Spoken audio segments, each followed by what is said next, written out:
અંબાજી નજીક પોલીસ અને ફોરેસ્ટ વિભાગના કર્મચારીઓ પર થયેલા હુમલાના મામલે સમગ્ર જિલ્લામાં ભારે ચકચાર મચી ગઈ છે।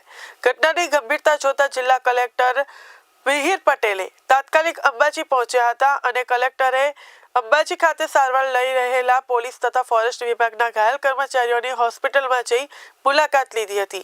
તેમણે ઘાયલ કર્મચારીઓની તબિયત અંગે વિગતવાર માહિતી મેળવી અને ડોક્ટરો સાથે ચર્ચા કરી જરૂરી સારવાર સમયસર અને યોગ્ય રીતે મળી રહે તે માટે સ્પષ્ટ સૂચનાઓ આપી હતી।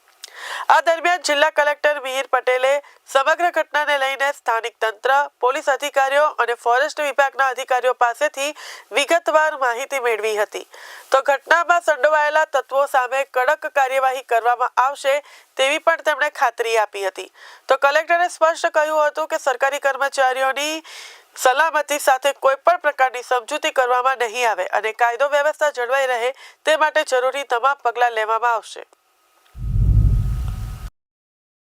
દાંતા તાલુકાના પાડલિયા ગામે કે જે અંબાજીથી આશરે 12 કિલોમીટર દૂર આવેલું છે, ત્યાં સર્વે નંબર 9 કે જે ફોરેસ્ટ વિભાગની જગ્યા છે, ત્યાં સવારે 8:30 વાગે અંદાજિત નર્સરી અને પ્લાન્ટેશનની કામગીરી ચાલી રહી હતી।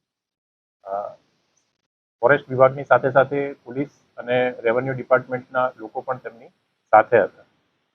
અંદાજિત 2:30 વાગ્યાના સમયગાળે 500 કરતાં પણ વધારે જે લોકોનું ટોળું છે એમને એક પૂર્વ આયોજિત રીતે કહી શકાય એવો પથ્થર, ગોફણ અને તીર કામઠાથી હુમલો કર્યો છે।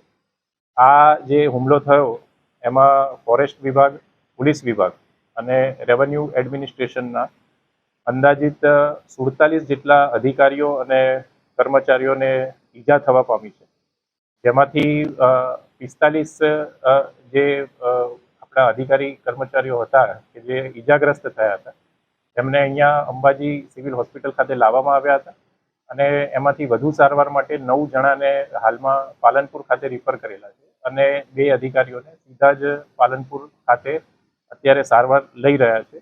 તમામ જે ઘાયલ કર્મચારીઓ છે, અધિકારીઓ છે એ હાલમાં સારવાર હેઠળ છે અને તમામની જે હાલત છે, તમામની જે પરિસ્થિતિ છે એ હાલમાં સ્ટેબલ છે। પોલીસ વિભાગ દ્વારા હાલમાં FIR જે નોંધવાની કાર્યવાહી ચાલુમાં છે અને આ સંદર્ભમાં પોલીસ વિભાગ દ્વારા કડકમાં કડક કાર્યવાહી કરવામાં આવશે।